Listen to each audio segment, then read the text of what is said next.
Muy bien, buenos días tengan todos ustedes. Vamos a iniciar con nuestra última sesión de nuestro cuarto ciclo de webinar. Sí, para este cierre tenemos un invitado especial, al maestro en ciencias Cristian Paredes. ¿Sí? Y me voy a permitir leer su semblanza. El maestro Cristian Paredes es maestro en ciencias en la especialidad de matemática educativa por el Centro de Investigación y Estudios Avanzados del Instituto Politécnico Nacional y licenciado en enseñanza de las matemáticas por la Facultad de Matemáticas de la UADY. Actualmente es estudiante de doctorado en ciencias en la especialidad de matemática educativa por el CIMBESTAP. Ha colaborado en diversos proyectos de intervención educativa sobre el desarrollo profesional docente y el desarrollo del pensamiento matemático en instituciones educativas como la Unidad de Estudios de Posgrado de la Benemérita Escuela Normal Veracruzana, la Dirección de Formación e Innovación Educativa del Instituto Politécnico Nacional, el Ministerio de Educación de Argentina y la Secretaría de Educación Pública, la Secretaría de Educación del Gobierno del Estado de Yucatán y el Centro de Investigación y Docencias Económicas. Realizó estancia académica en la Facultad de Humanidades y Ciencias de la Universidad Nacional del Litoral Argentina, ponente y asistente en congresos nacionales e internacionales, compartiendo reflexiones sobre la enseñanza y aprendizaje de la estadística y la probabilidad en el nivel medio superior, así como participante en la revisión de artículos de investigación en las disciplinas en revistas como la Revista Mexicana de Investigación Educativa y Revista de Investigación e Innovación en Matemática Educativa. Es miembro de redes académicas como la Red Latinoamericana de Investigación en Educación Estadística y el Comité Latinoamericano de Matemática Educativa. Bienvenido, Cristian. Es un honor tenerte aquí con nosotros. Si nos puedes, por favor, proyectar tu presentación para dar inicio con esta temática muy interesante que nos tienes. Okay. Y bueno, sin más preámbulos, vamos a abordar esta ponencia con Cristian sobre innovar en la clase de estadística y probabilidad, una tarea dependiente, algunas orientaciones desde la educación estadística. Muy bien, te cedo los micrófonos, Cristian, adelante. Bien, bueno, primero agradecer al cuerpo académico de este grupo de la facultad por la invitación. De alguna forma me siento muy motivado por regresar a estos espacios en los cuales, pues de algún modo fueron mis pilares de mi formación profesional y que pues hoy en día continúo un poco trabajando a la luz de esas inquietudes que se fueron forjando en la LEP, ¿no? Entonces, lo que voy a compartir en esta sesión va a ser un poco algunos resultados o algunas reflexiones que hemos encontrado a la luz de los estudios de posgrado. Entonces, básicamente van a ser dos fases o dos momentos que estaré comentando. Una compete a las reflexiones o los estudios a nivel de maestría y la segunda fase va a corresponderse con algunas reflexiones en el marco de el doctorado. Voy a apagar mi video para cuidar cuestiones del internet. Entonces, básicamente para esta presentación voy a atender 6 elementos. El primero tiene que ver con un punto de partida con las cuestiones de los significados de la probabilidad. El segundo tiene que ver con estos primeros estudios en un marco de una investigación de tipo histórica epistemológica. Entonces ahí voy a recuperar algunos aspectos sobre el contenido matemático de interés y aspectos sobre la actividad matemática. Y para ir cerrando, como un acercamiento a aspectos del tipo didáctico, pues me voy a situar a una reflexión respecto a las características y la actividad matemática que algunos libros de texto en relación al contenido matemático de interés, pues abordan a nivel de bachillerato. Y por último, pues estos elementos a la luz de reconfigurar nuevos discursos asociados al tratamiento didáctico de la probabilidad y la estadística. Entonces, para comenzar, quiero situar que estos resultados que a continuación presentaré, pues devienen de investigaciones de tipo documental, que de alguna manera nos están permitiendo sentar las bases para configurar otro escenario en el cual pues realicemos una experimentación a partir de estos elementos teóricos. Entonces, lo primero que me voy a situar, pues, es básicamente partir de estos elementos que señala Batanero respecto a los significados de la probabilidad, ¿no? O sea, una noción matemática que es multifacética, con muchos significados, y que de alguna manera cada uno de estos significados obedece a formas en que se hace cuantificación de la incertidumbre, que de alguna manera permite atender a cierto conjunto de situaciones bajo ciertas características. Entonces, básicamente, Batanero nos propone 5 significados asociados a la probabilidad, que va desde el intuitivo hacia el axiomático, transitando por el clásico, el frecuencial, el subjetivo. La forma en la que las tengo presentadas no quiere decir que de alguna manera en ese orden emergen a nivel de su génesis, pero sí es un orden que obedece a el trabajo en el aula. De modo que estas nociones intuitivas y clásicas comienzan a trabajarse en los primeros años, en los niveles de primaria. El frecuencial se suma a considerarse en el trabajo de secundaria y de alguna forma hacia los niveles superiores. En el nivel bachillerato se introduce esta idea de la perspectiva subjetiva y trabajándose más a nivel del superior o la universidad, la perspectiva axiomática que de alguna manera demanda este trabajo más con la idea de la función y la función y la aleatoriedad. Bueno, cada uno de estos significados puede tipificarse de la siguiente manera: el intuitivo como una valoración cualitativa, la clásica como una razón de posibilidades, la frecuencial como una evidencia, la subjetiva como un grado de creencia personática, como un modelo matemático.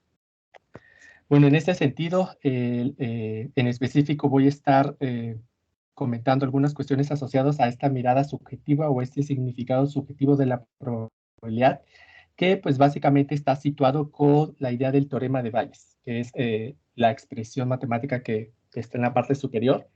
Entonces, básicamente este saber matemático del teorema de Bayes es trabajado al nivel del bachillerato, básicamente dependiendo del sistema educativo, pues puede ser una noción que esté ubicada en el quinto semestre o en el sexto semestre, dependiendo del sistema, y es una de las nociones que se aborda hacia el final del curso en el área de probabilidad.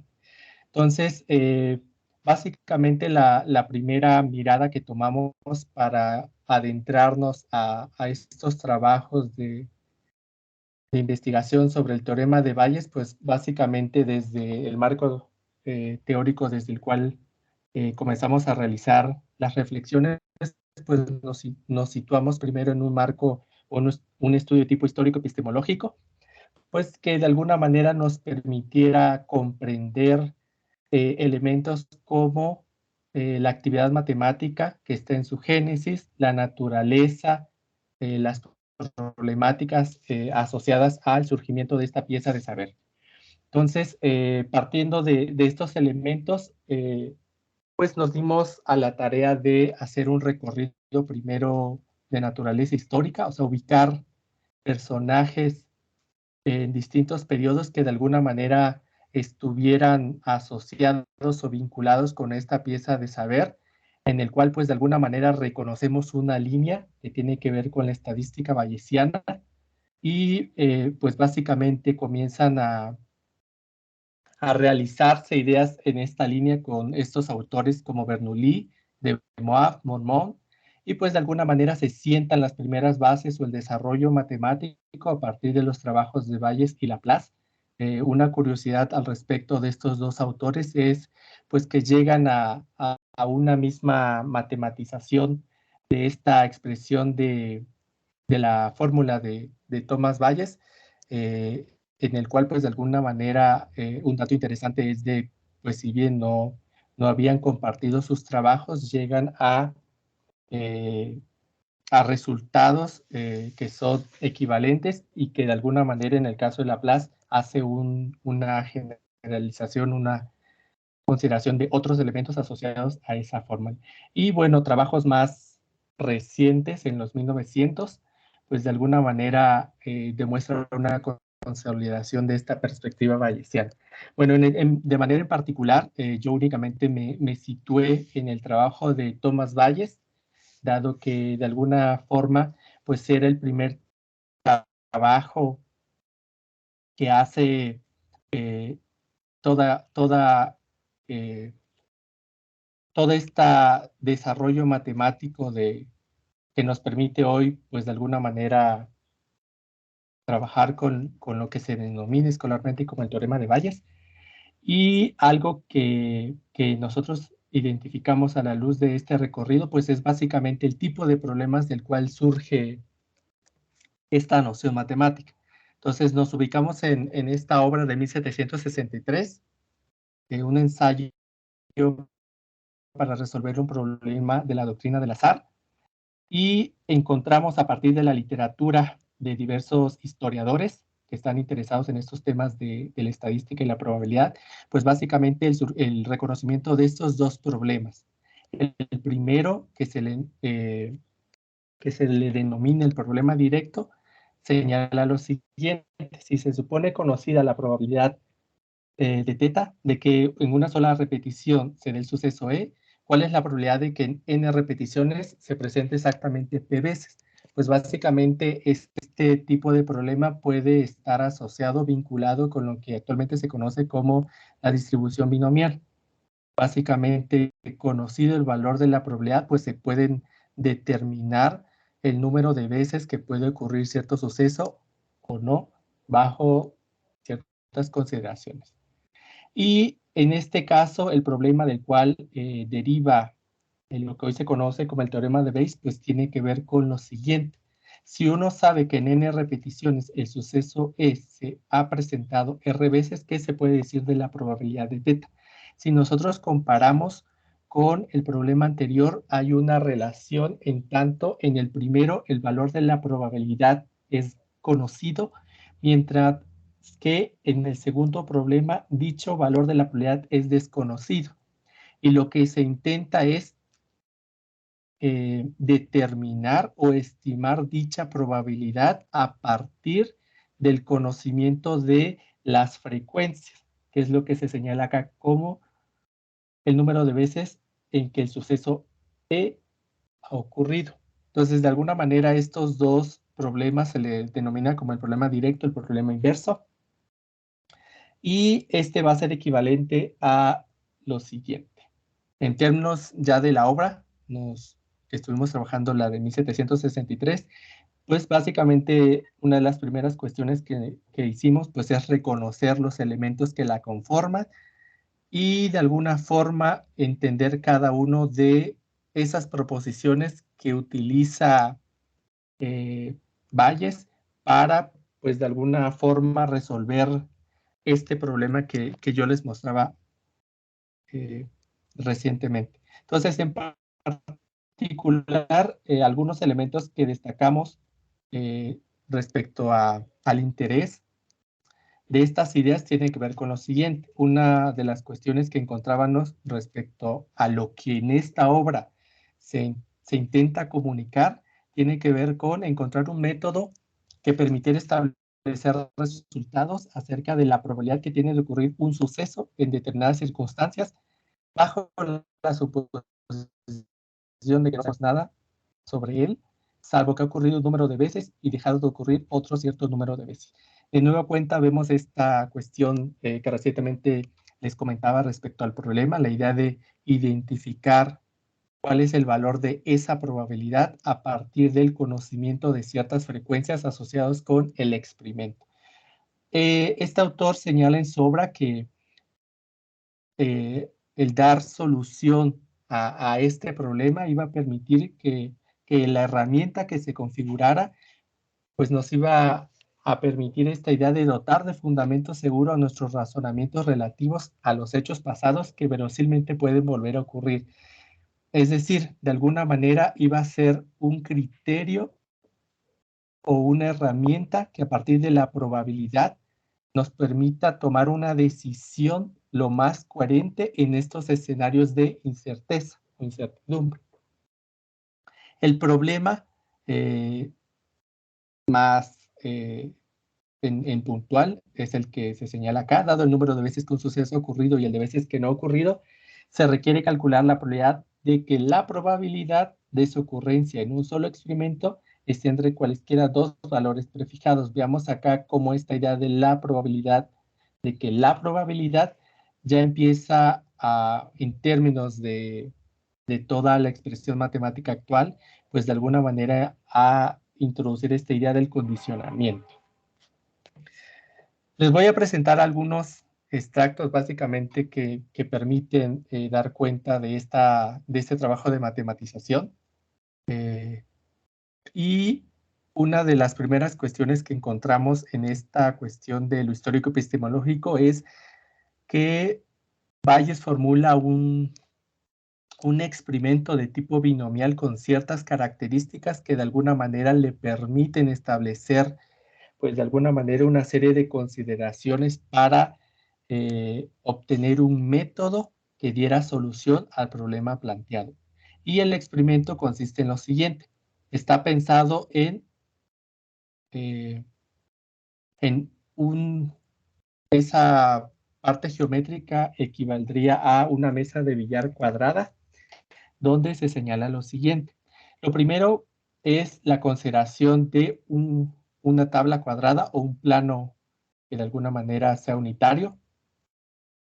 Se habla de que sea nivelado, es decir, que de alguna manera no involucre ciertos sesgos que permitan, en este caso, al pensar en lanzar ciertas bolas o ciertas fichas, pues de alguna manera permitan una equitatividad de dónde pueden caer cada una de estos instrumentos.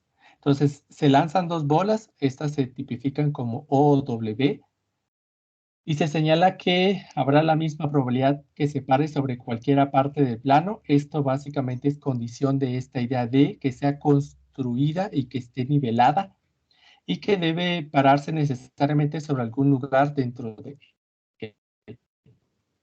Entonces tenemos primeramente el cuadrado y la primera bolita lo que es una partición. A partir de donde se tenga la primera pelotita, pues de alguna manera se fragmenta esa OS a AD, de modo que corta a el cuadrado en dos secciones. A continuación, la segunda bola se lanza n veces y esto es lo que permite reconocer el número de éxitos o el número de fracasos a partir de la elección de una de esas dos regiones.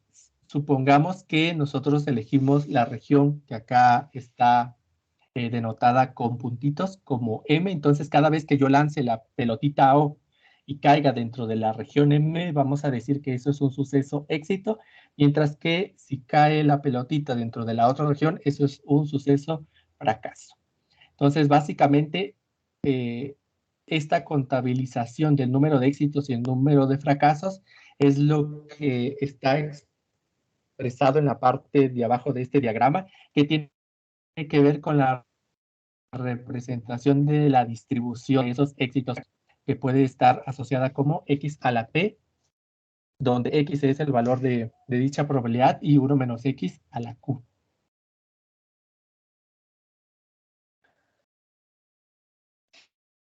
Bueno, ¿cómo de alguna manera da en relación a esta cuestión de la probabilidad. Acá les voy a comentar un poco acerca de un lema que se identifica en la obra, que de alguna manera a partir de un trabajo sobre proporciones es la forma en la que hace este trabajo de cuantificación y que de alguna manera se condensa en la idea de favorables entre posibles. Entonces, el lema señala lo siguiente: la probabilidad de que un punto O caiga entre dos puntos cualesquiera de la línea AB, estamos trabajando con el cuadrado unitario, se señala que la probabilidad va a ser la razón de la distancia entre los dos puntos donde se está suponiendo que y toda la longitud de la línea AB, es decir, la base. Entonces, supongamos que nosotros señalamos, dado que la base es entre 0 y 1, básicamente lo que se está pensando entre estos puntos F y B, pues es básicamente un intervalo en el cual se está pensando que está la magnitud de esas regiones. ¿Cómo hace este trabajo de encontrar la probabilidad? Primero piensa en si esas regiones en las cuales se dividió dicha figura, los rectángulos CF, F mayor o F mayúscula B, L, A, son conmensurables, entonces alude a que va a haber una unidad de medida en común. Supongamos que esta es B, que es el rectángulo verde oscuro. Entonces, cada una de esas regiones previas de los distintos colores va a ser equivalente a cierto número de veces de esa unidad de medida. Entonces, lo que establece acá este autor señala lo siguiente: la probabilidad de que W, es decir, la pelotita, esté en la región FB va a ser equivalente a cierto número de veces, supongamos que es Y, la unidad de medida. Y de esta forma pueden hacerse las mismas consideraciones para las siguientes regiones, de tal manera que la pelotita no caiga en FB, es decir, que caiga en CF o LA, que son las áreas complementarias, va a ser equivalente igual al número de veces de cada una de estas por la unidad de medida. Y a partir de aquí establece una relación donde habla de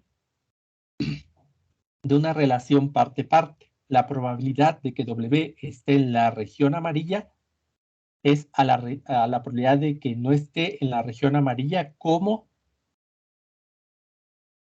y entonces comienza a hacer un trabajo de equivalencias a partir de, en este caso, la primera relación, que es Y sobre X más Z. Aquí es el número de veces en que está cada una de esa unidad de medida. Luego hace una equivalencia a las áreas, FB, CF más LA, y termina con la equivalencia respecto a las bases. FB, que es lo que está en la parte inferior, es la base, y BF más AB, que es lo contrario. Esta expresión de alguna forma le va a permitir establecer las siguientes relaciones. La probabilidad de que esté la pelotita W en la región amarilla es a que esté y no esté, es decir, en todo el cuadrado unitario, que es la parte que tenemos en el denominador, la probabilidad de W en FB, más la probabilidad de W que no esté en FB. Entonces, con ello establece la parte con el todo, que tiene que ver con las magnitudes del área FB y todas las tres áreas que muestro en la parte de colores. Entonces, a partir de ahí hace de nueva cuenta un trabajo hacia configurar con las regiones o unidad de medida y llegar a la equivalencia con los segmentos que están en la base. De tal forma que al final llega a la expresión que la probabilidad que esté la bola W en la región amarilla va a ser equivalente o igual a la magnitud FB sobre la magnitud AB, que es la base del cuadrado unitario.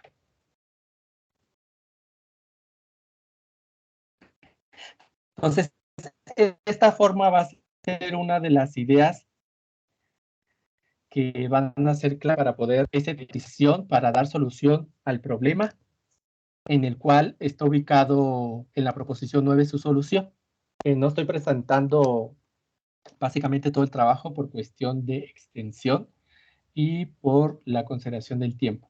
Entonces, esta proposición 9 básicamente es lo que equivaldría en su momento a lo que hoy conocemos como el teorema de Bayes. Y la proposición señala lo siguiente.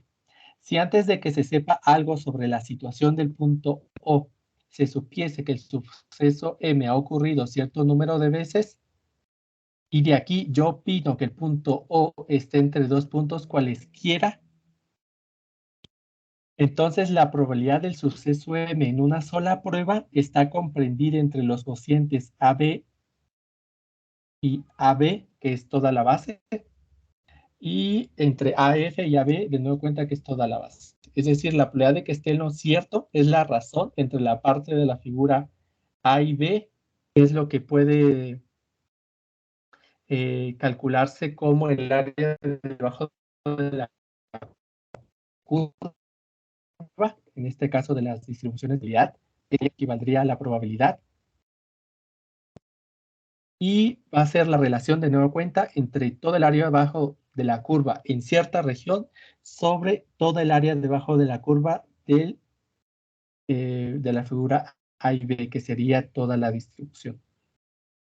De alguna manera aquí hay algunos elementos que a continuación voy a retomar a partir de el siguiente problema o de manera más puntual. Esto ya obedece a cuestiones de reconstrucción que nosotros estamos planteando para dar cuenta de toda esta interpretación de los elementos que encontramos en el histórico epistemológico. Entonces, pensemos el problema inicial, si en n repeticiones el suceso es presentado exactamente p veces, ¿qué se puede decir de la probabilidad de m? Entonces pensemos en esa configuración en el cual hemos lanzado 10 pelotitas, ya hemos lanzado un inicial que nos permite de alguna manera hacer una segmentación, que nos permita hacer esta división y elegir una región como el éxito o el fracaso. En este caso, la que está del lado derecho, como verde más fuerte, sería el suceso éxito. Y tenemos el lanzamiento de 10 pelotitas en el cual la última figura pues es la distribución de cómo se detuvieron esas pelotitas. Para hacer todo, pues de alguna manera nos basamos en la cuestión de formular esta experimentación en un entorno tecnológico para poder de alguna manera garantizar este tipo de resultados. Entonces, el problema inicial que está anterior se puede traducir en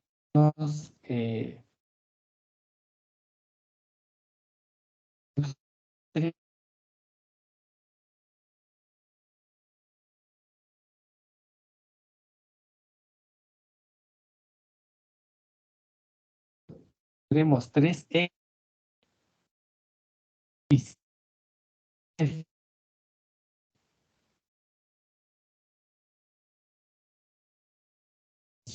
esto corresponde a estimar el área de la región M, esto es el área de la región M.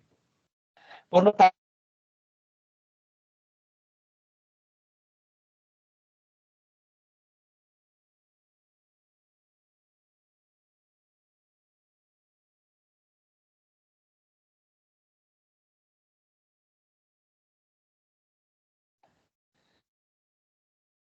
consiste sobre la veracidad de dicha estimación. La compra que haga con que,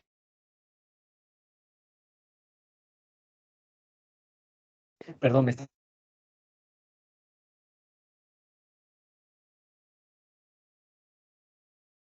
Hola, hola.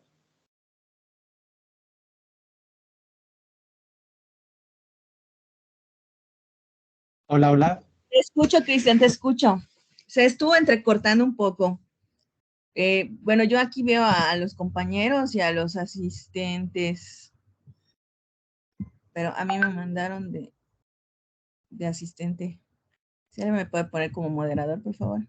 Hola, hola, ¿me escucha? Sí, Cristian, sí te Sí, sí te escuchamos. escuchamos. Listo, Tú Isa. nos escuchas, gracias. ¿Tú nos escuchas, Cristian? No, parece que no nos escucha. Le voy a escribir. Así es. Hola, hola.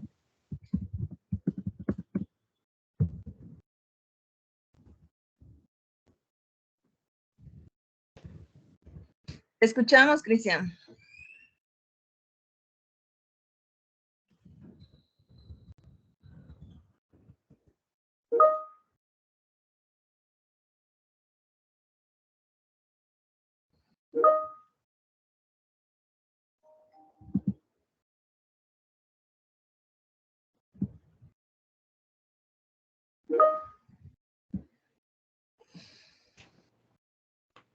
Cristian, ¿nos escuchas?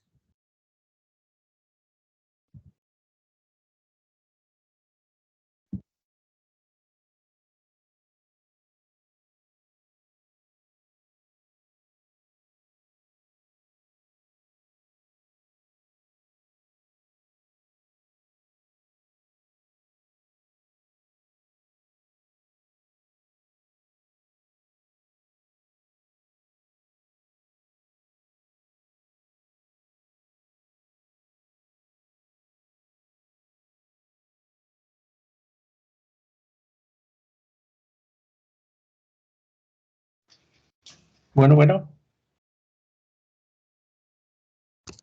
Cristian, ¿nos escuchas? Sí, Ok, ok. Sí, hace un ratito te escuchábamos, pero creo que no nos escuchabas. sí, estoy teniendo problemas de conexión, entonces, por eso pregunté y me detuve porque me estaba saliendo un Ok, mensaje. ok. Si puedes volver a proyectarnos tu presentación y Sí, continuar, sin problema, te escuchamos. Sí, un momento hubo de entrecortado, pero sí, sí te escuchamos. ok.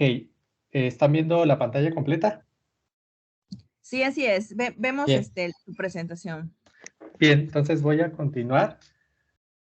Entonces, continuando con esta cuestión de una reinterpretación del problema en términos de la configuración geométrica, podemos pensar entonces en una estimación de esa región M como de unidad entre punto 2 y punto 5.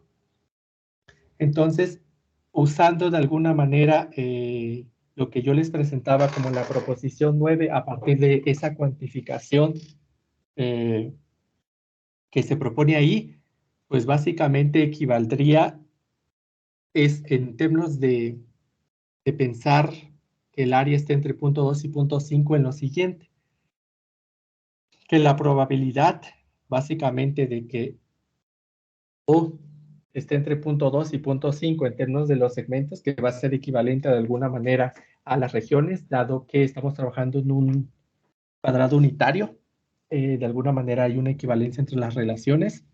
Entonces, eso equivaldría al área bajo la curva comprendida entre estos puntos que estamos postulando como punto 2 y punto 5 y todo el área debajo de la curva. Entonces, estaríamos, por ejemplo, trabajando con una cuantificación del área bajo la curva de x a la 3 y 1 menos x a la 7 en estas regiones, punto 2 y punto 5, que eso equivaldría a punto 00055 sobre todo el área debajo de la curva, que equivaldría a punto 0076. Básicamente, estableciendo la relación entre estas dos cantidades, pues el valor es equivalente a punto 72. ¿Eso qué nos quiere decir? De alguna manera, una de las cuestiones que se piensa a la luz de este resultado numérico es comparar este valor con la relación 0 y 1, donde pues básicamente 0 habla de la no ocurrencia del suceso y 1 pues de alguna forma es la seguridad. Entonces, dado que el punto 72 es muy cercano al 1, pues de alguna manera este tipo de conjeturas que nosotros hemos configurado respecto al valor de esa área, pues nos podría llevar a la siguiente conclusión, que es muy probable que el área se encuentre entre pues, esas cantidades dadas. Pensemos en otras conjeturas. Pensemos que el área no está entre 2.2 y 0.5, sino está entre 0.6 y 0.8.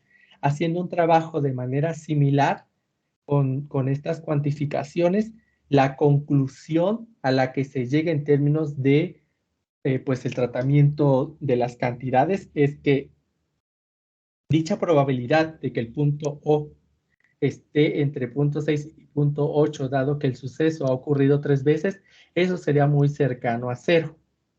Por lo cual, en este caso, la conclusión a la que podemos llegar es que es muy poco probable que nuestra conjetura sea adecuada. Es decir, que la región sobre la que estemos haciendo la estimación, pues sea la correcta.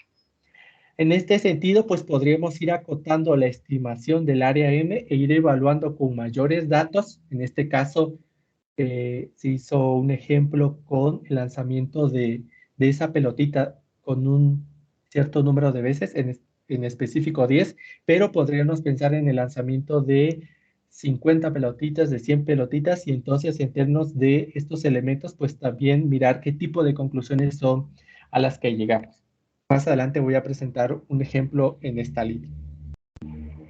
Entonces, en conclusión, la probabilidad de ocurrencia de dicho suceso en una sola prueba podremos estimar que está entre 0.2 y 0.5.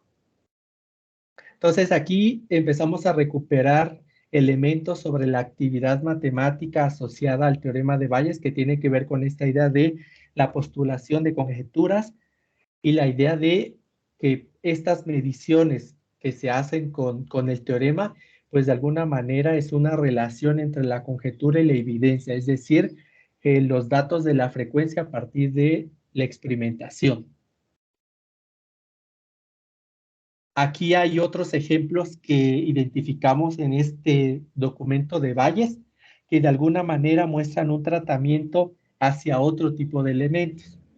Acá pone un ejemplo que señala lo siguiente. Imaginemos a una persona a la que acaban de poner en la tierra y se le deja que recoja a partir de sus observaciones qué fuerzas y causas tienen lugar en él. Seguramente el sol sería el primer objeto que llamaría su atención. Después de perderlo la primera noche, sería ignorante de si volvería a verlo otra vez. Pero dejémosle ver una segunda aparición del sol y aumentaría en él la esperanza de un segundo retorno. Su esperanza aumentará con el número de retornos del sol de los que fuese testigo. De alguna manera, pues lo que se está preguntando en este sentido es cuál es la probabilidad de que haya un segundo retorno del sol, dado que ya hubo una ocurrencia, una primera ocurrencia. Entonces también muestra un trabajo de cuantificación de probabilidades. Básicamente acá yo lo presento en la siguiente tabla, en el cual, pues de alguna manera hay esta idea de la evolución de si lo veo una vez, la probabilidad sería 0.75, si son 2, 0.8875, y conforme haya más apariciones, pues hay esta idea de que la esperanza aumenta con el número de retornos, que es lo que equivale a que la tendencia de las probabilidades va hacia 1. Es decir, hacia la certeza, claramente sin alcanzar el 1. Entonces, aparecen otros elementos como el análisis del comportamiento de estas medidas de probabilidad, que de alguna manera, si tuvieran otros casos como el siguiente, pues de alguna manera identificaremos distintos comportamientos respecto a lo que se esté analizando. Este último ejemplo va como en la misma línea. Se hace alusión a un sorteo de lotería en el cual se desconoce o hay un desconocimiento de pues cómo están ahí las cuestiones de gane y pierde, es decir, cuántos cuántos boletos de alguna manera van a dar gane y cuántos van a dar pérdida. Entonces, lo que se intenta o lo que se muestra en este ejemplo, pues es estimar cómo es esa proporción de gane y pérdidas a partir de pensar que han caído tantos premios y tantos números sin premios. Y se hace un análisis que presento acá en la siguiente tabla, en el cual pues se hace un análisis con distintos tipos de muestra, que hoy lo podremos considerar en términos de muestras, con de distinta magnitud dichas muestras. En este caso son 11 elementos, 22, 44, 110, que acá incluso pues hay una peculiaridad a partir de cómo se hace la presentación de este ejemplo, que nos quiere dejar ver elementos sobre cómo se van dando las proporciones entre estas cantidades. Básicamente, este autor propone pensar en 3 hipótesis respecto a la proporción en que están esos elementos en el sorteo, y pues hay un trabajo de cuantificación de nueva cuenta de probabilidad, de modo que si nos situamos en la primera línea con 10 blancos y un premio, podemos mirar que dadas las cantidades de probabilidad en cada una de esas hipótesis, pues nosotros en un primer momento podríamos decir que es muy probable que la proporción entre ganes y premios sea menor a 9-1, dado que es comparando las 3 cantidades, pues es la que es mayor y de alguna manera es mayor a 0.5. Pero si nosotros analizamos otro momento con otro conjunto de datos, en este caso 20 blancos y 2 premios, vamos a tener otras cantidades donde vamos a ver otro tipo de comportamiento y otro tipo de decisiones. Por ejemplo, sigue siendo más probable que sea menos de 9-1, pero que sea mayor que 11-1, ahora es más probable que en el caso anterior. Si vamos haciendo estos análisis de manera consecutiva con el aumento del número de elementos de la muestra, vamos a mirar cómo el comportamiento de las probabilidades para 2 de estas hipótesis pues va tendiendo hacia 0, y para una de ellas pues la tendencia es a 1. Hay que recordar que de manera, la línea siempre las cantidades deben sumar la unidad. Entonces, en este sentido, para el caso de 10,000 blancos y 1,000 premios, que tenemos una probabilidad de 0.97, pues básicamente nos estaría diciendo que es muy probable que la proporción de los elementos en ese sorteo de la lotería esté entre la relación 9-1 y 11-1. Y esto de alguna manera este autor lo plasma en lo que señala hacia la parte final de su documento o su obra matemática.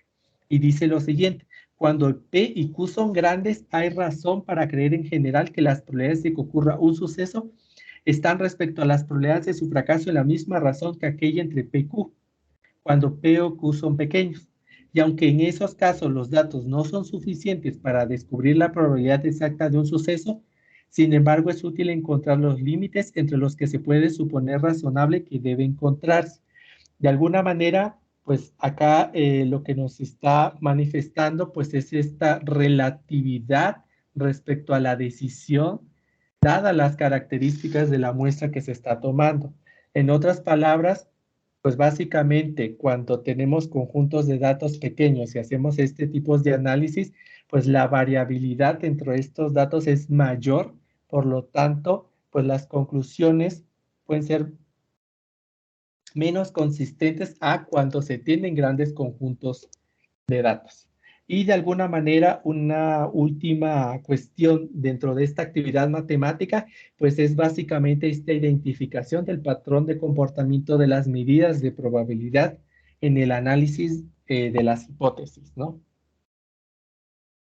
Dentro de este problema, pues básicamente se hacen manifiesto una serie de nociones como la idea de independencia, la idea de distribución, la idea de la variabilidad, la idea de la muestra, la idea de la aleatoriedad, que de alguna manera están inmersos en todo el análisis de cada uno de estos momentos que se plantea en este problema. Bueno, para ir cerrando y de alguna manera contrastar o hablar de estas ideas de innovación como la incorporación de nuevos elementos en una concepción general, la incorporación de nuevos elementos a este tratamiento escolar, pues un segundo momento, pues que está siendo parte actualmente de la investigación, pues es básicamente reconocer la actividad matemática asociada a este tópico matemático, pues en el escenario escolar. Y para ello un primer acercamiento que estamos teniendo para caracterizar el escenario didáctico, pues tiene que ver con estos recursos de aula que de alguna manera son fuertemente utilizados por el profesor dentro de sus clases, que tiene que ver con el libro de texto. Entonces, básicamente, si bien a nivel bachillerato no hay libros de alguna manera oficiales como si están en el sistema básico, pues de alguna manera sí hay ciertas editoriales que se han encargado de hacer libros que estén acordes de alguna forma a los programas y la currícula que se propone para el nivel bachillerato. Entonces acá retomamos en el sentido de una muestra intencional 3 libros que obedecen a cuestiones de encontrarlos físicamente, que son referencias en los programas de estudio y que pues de alguna manera también son referencias o consultas de profesores. Entonces acá tenemos en específico ciertos extractos de las actividades asociadas en estos libros al teorema de Bayes, donde de manera general podemos ver en términos de las consignas que se dan similitudes. Por ejemplo, en el primero de Vargas y Camargo se señala lo siguiente: si se elige un tornillo al azar, este salió defectuoso, ¿cuál es la probabilidad de que haya sido producido por la máquina A? Y la pregunta de la consigna C, pues también es equivalente, pero ahora en términos de la máquina B. Este tipo de preguntas es muy similar, por ejemplo, al ejercicio de Salazar, cuando se pregunta, determina la probabilidad de que un artículo defectuoso sea producido por la máquina A o por la máquina B. De hecho, las preguntas están siendo similares, solo son de alguna manera modificadas en términos del escenario que se está proponiendo para la tarea. La pregunta C en este ejemplo de la industria, pues va en el mismo sentido. Si una bolsa está defectuosa, ¿cuál es la probabilidad de que haya sido producido por la máquina A, por la máquina B, por la máquina C? Bueno, para hacer un análisis de alguna forma más específico y dar cuenta de estos elementos que de alguna manera caracterizan este tipo de tareas que están en los libros y además la actividad matemática que de alguna manera promueve, pues nos dimos a la tarea de recuperar algunos elementos de la literatura para poder hacer una reflexión más particular respecto a los elementos que componen estas tareas. 2 elementos que identificamos, no quiere decir que sean todos, solo para fines de lo que quiero presentar en este momento retomo lo siguiente, y tiene que ver con la representación visual y el formato numérico de la información. Han sido 2 elementos o 2 aspectos que de alguna manera se han hecho parte de la investigación en específico sobre la idea del razonamiento bayesiano. Esto a partir de ir modificando variables dentro de estos problemas respecto a cómo se presenta la información. Aquí del lado derecho presento algunas de las representaciones visuales que se han analizado a nivel de la investigación, como el cuadrado unitario, diagrama de árbol, entre otros. Y también el formato numérico de la información ha sido otra variable que se ha incorporado dentro de esos problemas para analizar de alguna manera el tipo de estrategia que los individuos en estas investigaciones, pues reconocer cómo afecta esto en la forma en que resuelve la propuesta planteada. En particular, la conclusión a la que han llegado la mayoría de estos investigadores es que señalan que una representación visual y en particular su articulación con el formato de frecuencias permite a nivel de la resolución de problemas pues tener buenos resultados en que los individuos que están resolviendo dichas tareas pues lleguen al cálculo correcto del problema usando o empleando el teorema de Bayes. Entonces, en particular, estas dos elementos las consideramos como categorías para hacer un análisis, donde pues queremos mirar qué tipo de representación son las que promueven de manera implícita o explícita los libros y qué tipo de formato numérico de la información están utilizando. Y otros dos componentes que derivan de estos elementos epistemológicos tienen que ver con el carácter del proceso, si es estático o es dinámico, que lo podemos sintetizar como el análisis de un único conjunto de datos o de la cuestión de varios conjuntos de datos y mirar estos procesos que yo le mostraba de cómo evolucionan las medidas de probabilidad. Y por último, la idea de los componentes de probabilidad, pues de alguna forma obedece a la naturaleza del tipo de probabilidades que están inmersas en este teorema de Bayes, que es básicamente la cuestión de una medición dada por el individuo y la medición que es obtenida a partir de las frecuencias que se obtienen de la experimentación. Bueno, estas cuatro categorías nos han permitido pues reconocer ciertos elementos en esta cuestión de los libros. Por ejemplo, aquí encontramos que entonces, de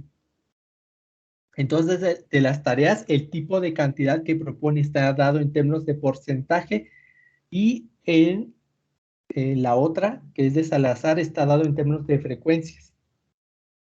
Otro elemento es el tipo de representación. En dos se demanda de manera explícita la cuestión del trabajo con un diagrama de árbol.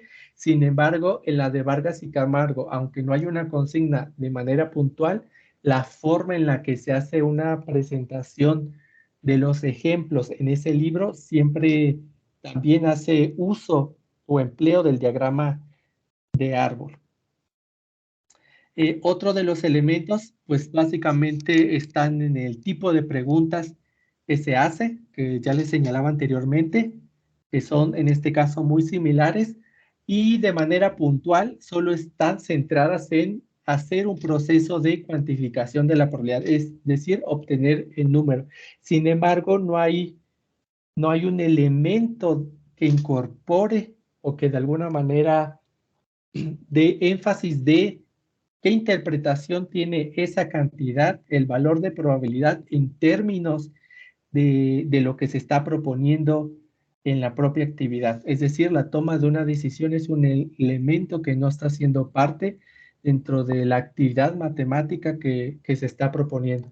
Entonces, en conclusión, en realidad revisamos estos tres libros que refieren a, o encontramos un total de 29 tareas.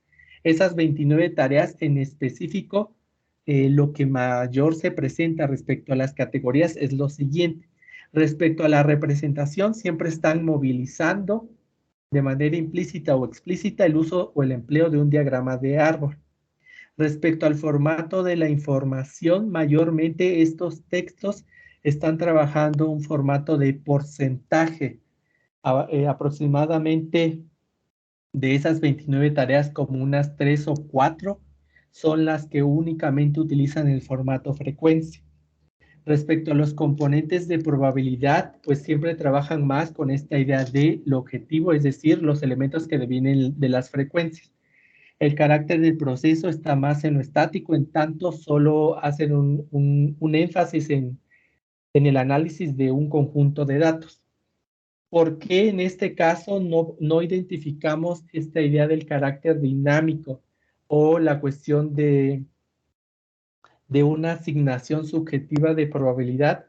En parte se debe a la naturaleza de cómo está propuesta la tarea. En este caso siempre se dan todos los datos.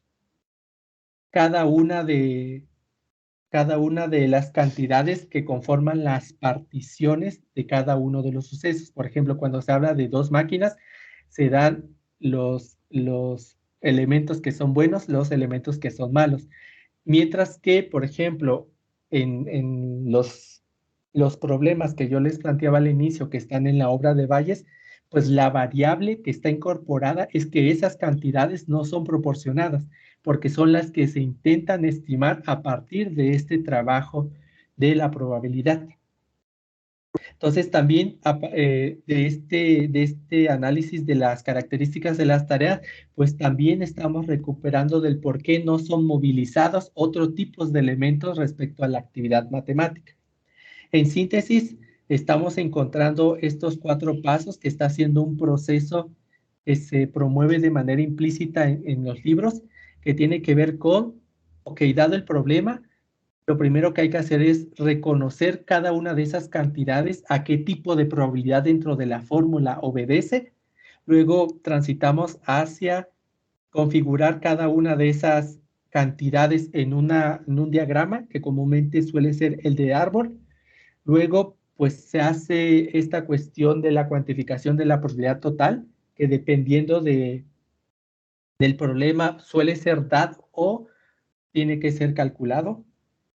Y por último, pues realizar las operaciones aritméticas que demanda la fórmula para obtener la cantidad dada. Bueno, esto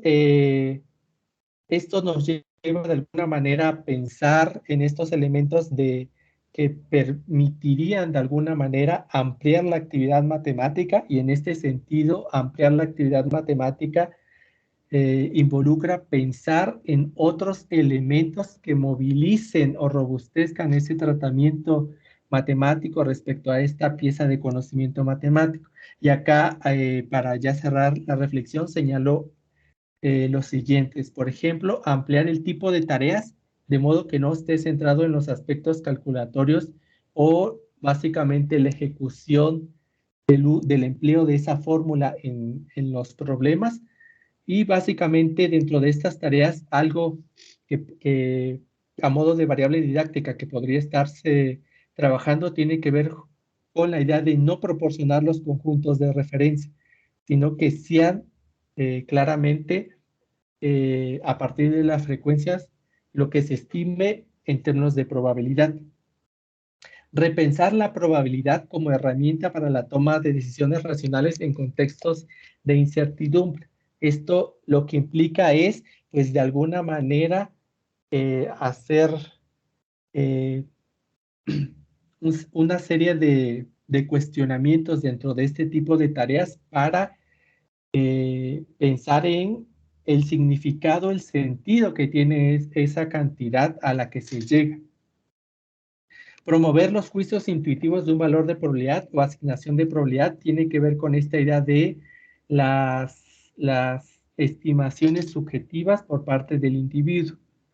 La idea de incorporar otras representaciones, es decir, no únicamente bajo la hipótesis de que este tipo de tareas sean trabajadas de alguna manera como tal en el escenario escolar, pues de alguna manera sería importante manejar otro tipo de representaciones que de alguna manera se han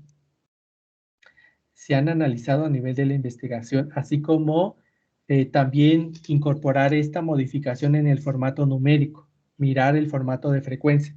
Y pues estos aspectos en términos de estas tareas pues pueden también ser manejadas a partir del apoyo con herramientas tecnológicas o ciertos software que se pueden trabajar con la probabilidad y la estadística.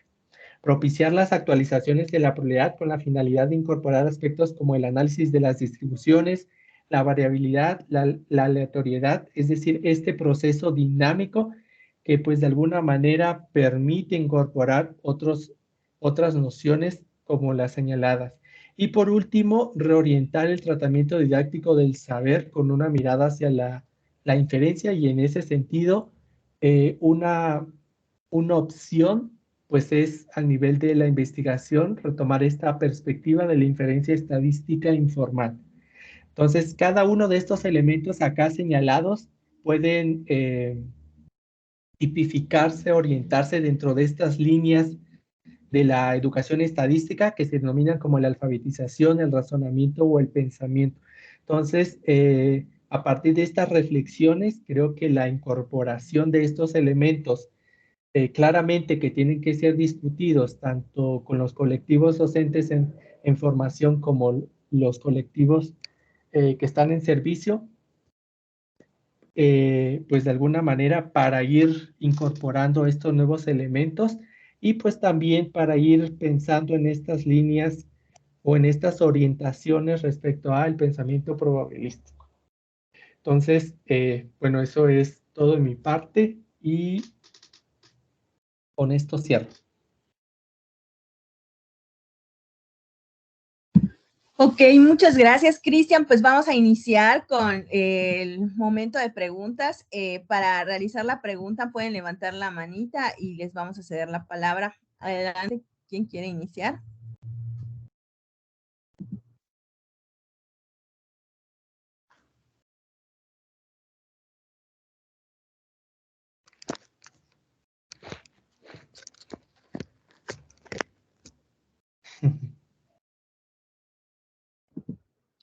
Veo que nadie te quiere preguntar. Ahí está, mira, la doctora Gaby. Doctora, adelante. Hola, hola Isabel, hola Cristian, ¿qué tal? Buenas tardes. Bueno, un gusto escucharte, Cristian. Muchas gracias por exponer y muchas gracias por estas oportunidades de poderlos escuchar a distancia en estos foros tan diversos y tan interesantes. Qué bueno que seguimos con esa parte de la en línea. Bueno, la pregunta tiene que ver con, bueno, más que pregunta es consultarte si tienes alguna reflexión al respecto, por ejemplo, de si esta parte subjetiva que efectivamente no vive y debería vivir en los libros de texto, conjuntada con las representaciones visuales diferentes y en particular, obviamente, el desarrollo de la visualización. Bueno, los ejemplos que mostraste se ven pues muy chiquitos, a lo mejor todavía no hay una articulación justo en los componentes que tú estás como señalando, y entonces mi pregunta va hacia allá, articulando estas necesidades hacia lo subjetivo y hacia nuevas representaciones visuales y hacia cambiar el tipo de preguntas, no necesariamente cuantitativas. Si tienes reflexiones al respecto o propuestas al respecto, esa sería como mi consulta. Bien.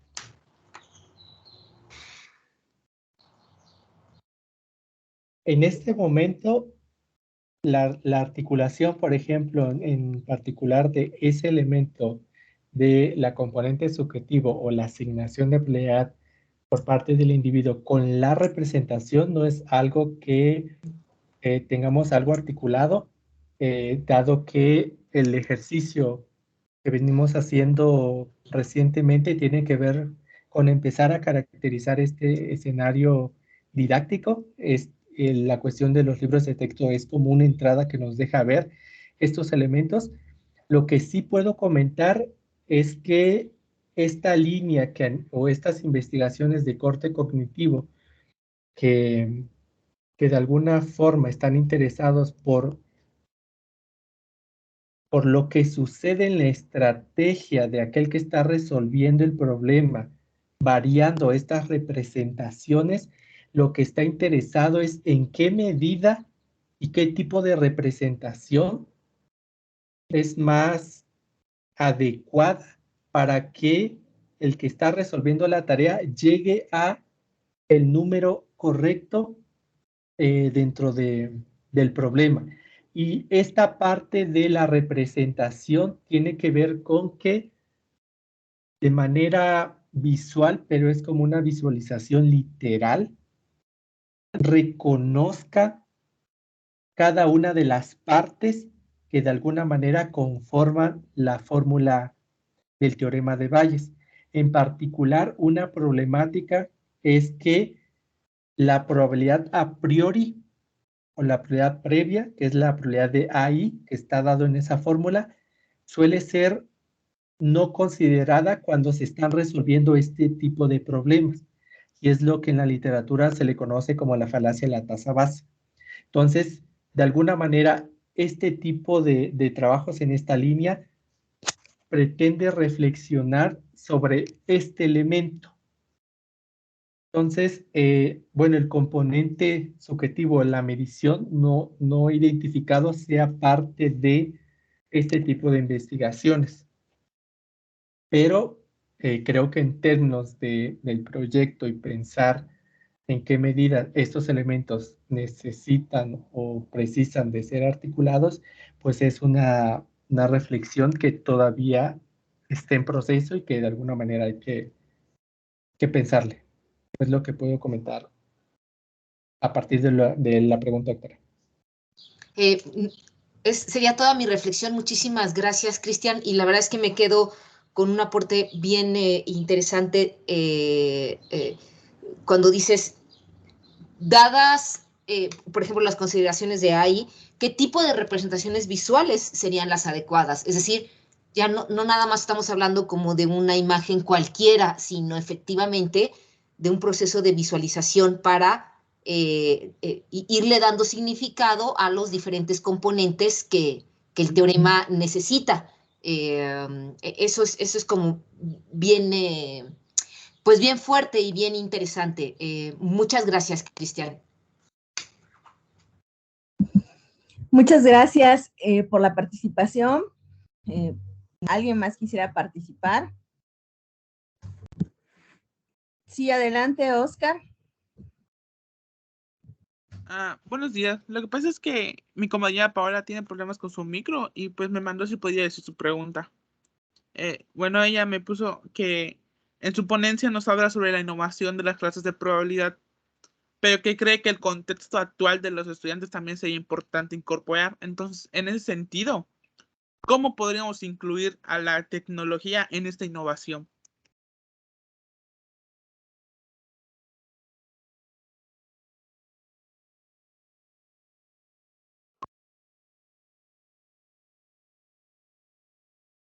Sí, ¿se me escuchó? Sí, se le escuchó. Cristian, ¿nos escuchaste? Sí, Okay. perdón. Sí. Bueno, con esto que pregunta respecto a la cuestión del apoyo tecnológico y la cuestión de los contextos, a partir de los trabajos de investigación que he revisado, sí puedo identificar dos cuestiones.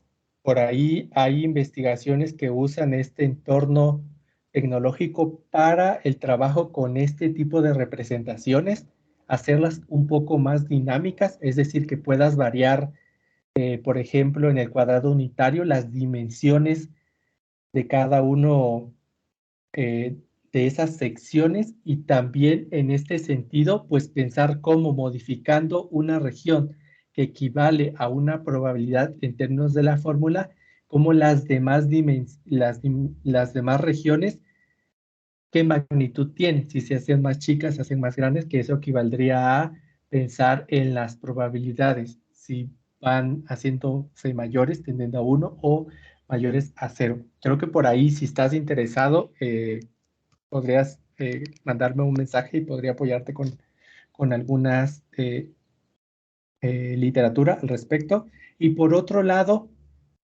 lo que veo respecto a esta cuestión del trabajo con cierto software, por ahí la idea del trabajo con Phathom está siendo uno de los instrumentos que se está haciendo mayor uso en esta área de la probabilidad estadística y tiene que ver con que este software, pues de alguna forma nos permite este trabajo con la idea de hacer muestras con grandes dimensiones de datos, el análisis de las distribuciones, entre otros elementos, ¿no? Entonces, estos últimos que yo señalaba como hacer reflexiones sobre los elementos de las distribuciones, la variabilidad, pueden de alguna manera ser movilizadas a partir de este software. Entonces,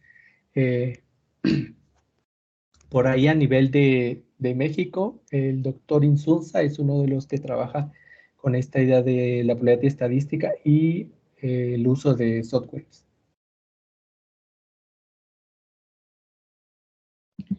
Ok, muchísimas gracias. No sé si contesta tu pregunta, Oscar. Vamos a dar espacio para otras preguntas.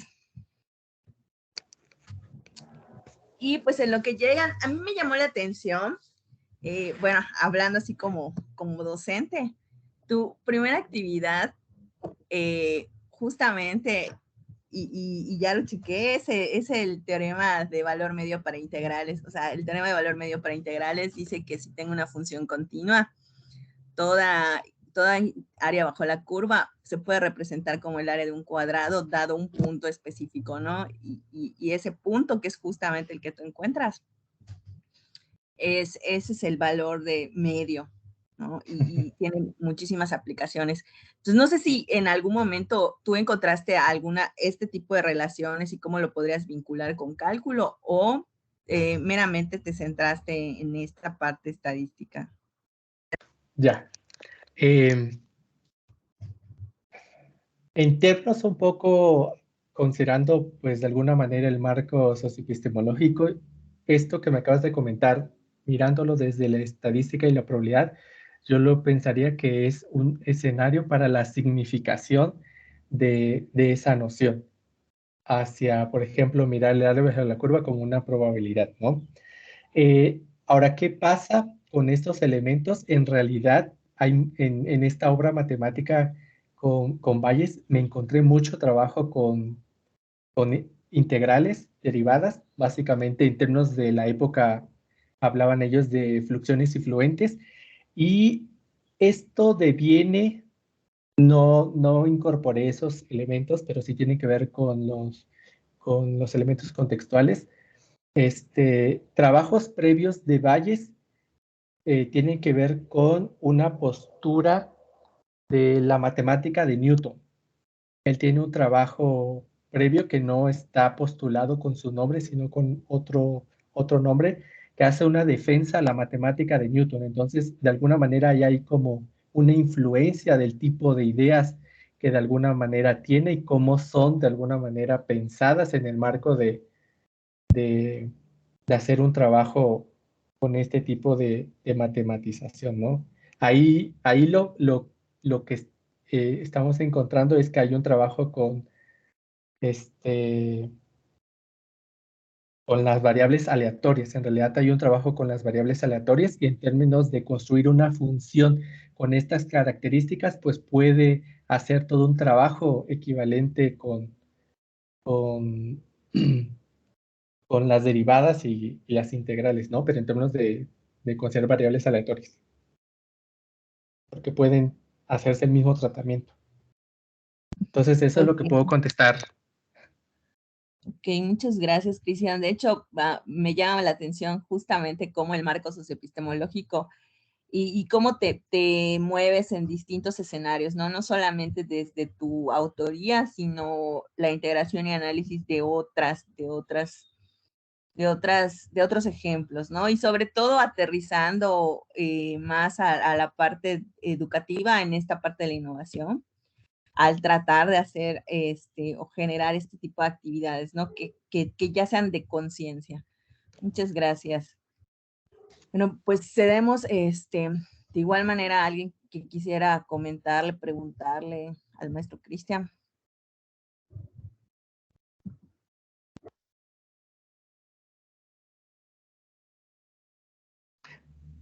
Solo con esto último que señalabas, justamente, si bien, por ejemplo, para fines de este trabajo y lo que presenté, únicamente como en la parte de cierre, lo que quise es como declarar líneas de hacia dónde claramente puede irse.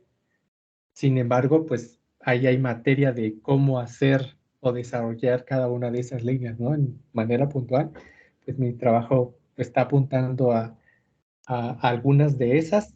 Entonces, estamos en esa fase claramente de construir insumos para poder formular, pues, esas, ya sea propuestas, diseños que incorporen algunos de estos elementos, y pues ir a mirar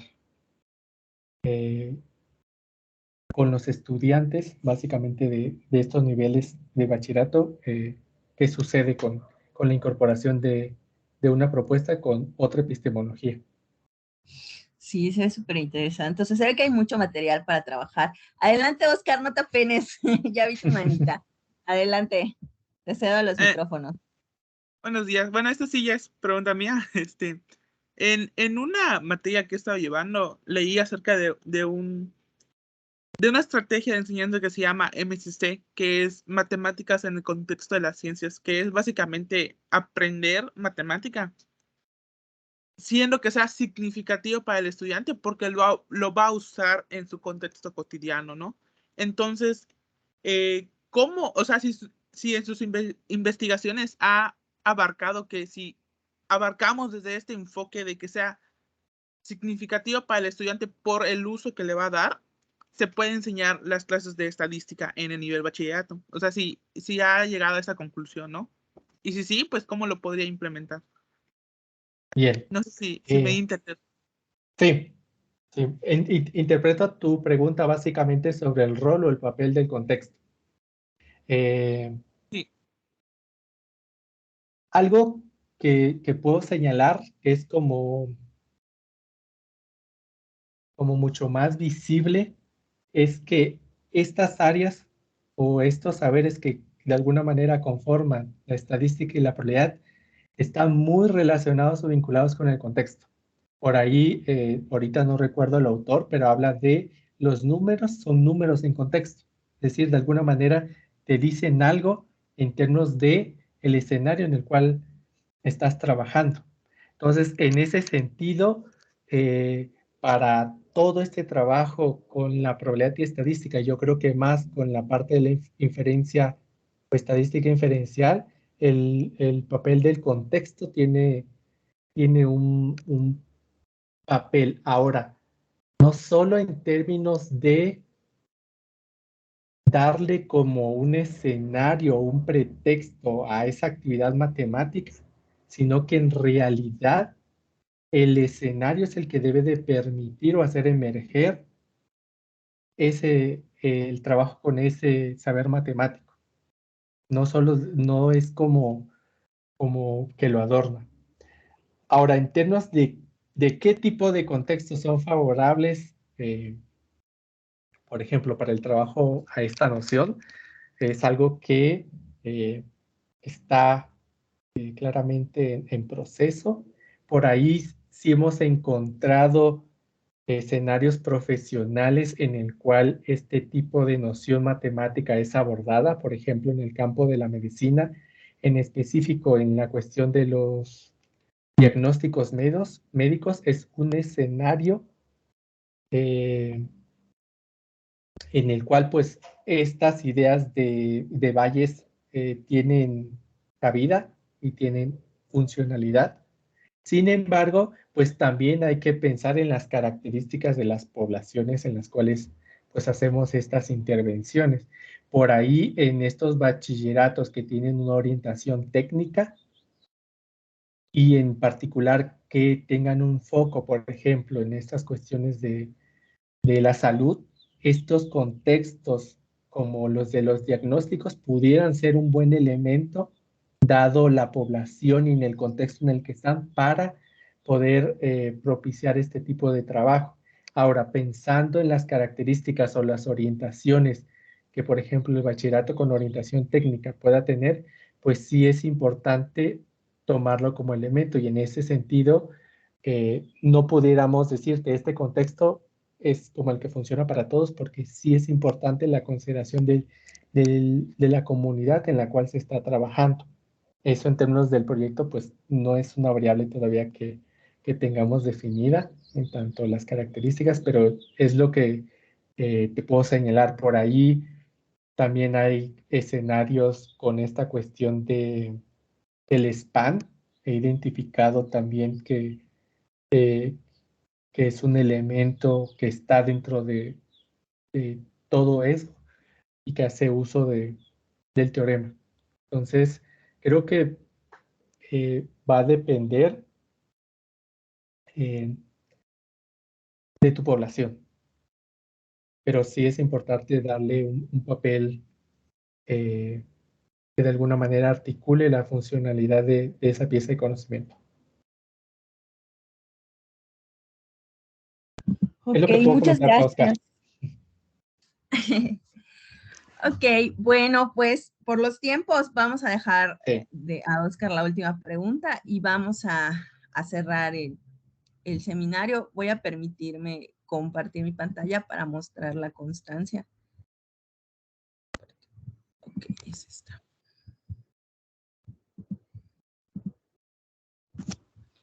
Muy bien, ¿logran verla? ¿La logras ver, Cristian? No.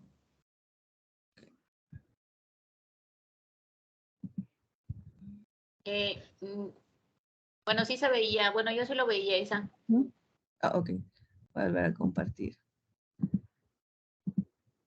A lo mejor por el...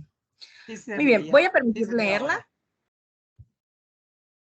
El Grupo de Investigación de Innovación para la Educación Matemática otorga la presente constancia al maestro en Ciencias Cristian Paredes Cancino por haber participado como ponente en el webinar Red de Colaboración para la Innovación en Educación Matemática, RECINEM, con Innovar en la clase de Estadística y Probabilidad, una tarea pendiente, algunas orientaciones desde la educación estadística, llevado a cabo el 23 de mayo del 2022 en la plataforma Microsoft Teams. Y bueno, le agradecemos muchísimo su participación, la importante aporte que nos da, sobre todo, no solamente, digamos, este webinar se conforma por tanto estudiantes como doctores, como personas en general que estén interesadas en la educación matemática y sobre todo en esta innovación, que no necesariamente tiene que ser de corte tecnológico, sino más bien esta cuestión de pensar diferente y significar diferente los eventos. Este es nuestro último webinar de este ciclo. En septiembre reanudamos, agosto-septiembre reanudamos un nuevo ciclo. Sin embargo, en este tuvimos seis ponencias y la verdad fue variado. Tuvimos estudiantes de doctorado, tuvimos estudiantes de la licenciatura, profesores de la licenciatura, profesores de otras universidades que también se integran con este interés de la innovación en educación matemática. Agradecemos a todos por su presencia, por su participación y esperemos vernos y seguir continuando con enriqueciéndonos de esta parte en los siguientes webinars. Muchas gracias a todos.